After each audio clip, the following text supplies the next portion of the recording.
पहलगाम आतंकी हमले के जख्म मैं आपको दिखा रही हूँ। पहलगाम आतंकी हमले का दर्द मैं आपको दिखा रही हूँ। इस हमले में स्थानीय आदिल शाह की मौत हुई है। उनके पिता का कहना है कि वो उनके परिवार की जिम्मेदारी निभाने वाले इकलौते शख्स थे और अब आदिल के जाने के बाद परिवार का सब कुछ चला गया। इकलौता कमाने वाला घर का आदिल शाह, स्थानीय आदिल शाह, वो भी पहलगाम में इस आतंकी हमले का शिकार हो गया।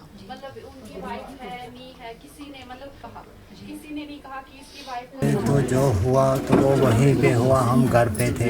लेकिन जो सुनने में आया, सुनने में वो यहाँ पे मजदूरी के लिए घोड़ा चलाने के लिए गया। जोर से बताएं।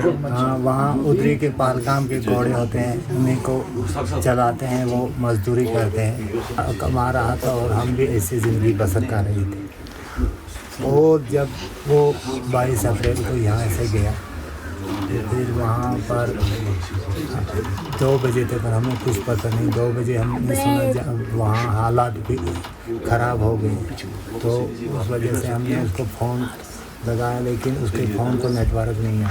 क्या आपको फ़ख्र है कि उसने सयाहों को बचाने की कोशिश की? हमें बहुत फ़ख्र है, नाज है उस पर जी कि उसने उन लोगों को बचाने की कोशिश की। यहाँ कुछ लोग वो भी हैं जो उसकी वजह से बच गए हैं, जिनकी जानें बच गई हैं, तो हमें बहुत नाज है इस पर। लेकिन हमने जब कल उसका गुस्ल दिया तो उसने उसके हाथ को थोड़ा ये ब्लैक अंगली, 2 अंगलियां ब्लैक हुई थी और थोड़ा सा ज़ख्म भी इन अंगलियों दोनों में आया।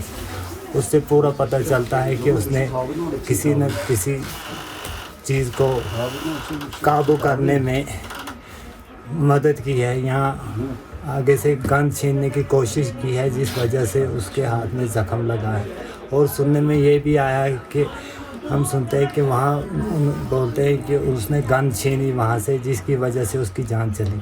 मजदूरी कितने को गए दस या काला जीने वाला से जी।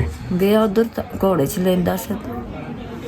क्या आपका एक ही बेटा था? ये करदा से दस मजदूरी आंदा से जीण शीण कर। जी। तो बताया जाता है उसने सयाहों को बचाने की कोशिश की। क्या सुना आपने? अखोना को बचेंदा से तो आप जान चली। क्या आपको फ़ख्र है कि आपके बेटे ने जो है कंट्री के लिए जान दी?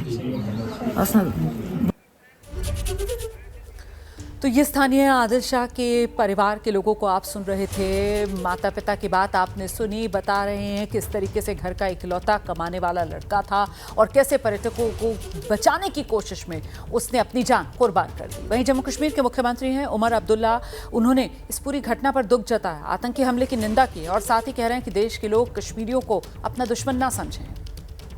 अब यहाँ पे मेरी सिर्फ एक मोहतबाना गुजारिश मुल्क के बाकी लोगों के साथ, मेहरबानी करके कश्मीरियों को दुश्मन मत समझिए। हम कसूरवार नहीं हैं। अगर एक तरफ से आप मान के चलते हो कि ये किया कराया पाकिस्तान का है, तो कश्मीर के लोग भी इसमें जो हैं वो न सिर्फ इसके खिलाफ हैं, हमने भी भुगता है 35 साल। जम्मू कश्मीर के लोग अमन के दुश्मन नहीं हैं। जम्मू कश्मीर के लोग अमन चाहते हैं। ये हमारे साथ जो हुआ ये हमारी मर्ज़ी से नहीं हुआ। अगर हमारी मर्ज़ी होती तो इस तरह का जम्मू कश्मीर में कभी नहीं होता।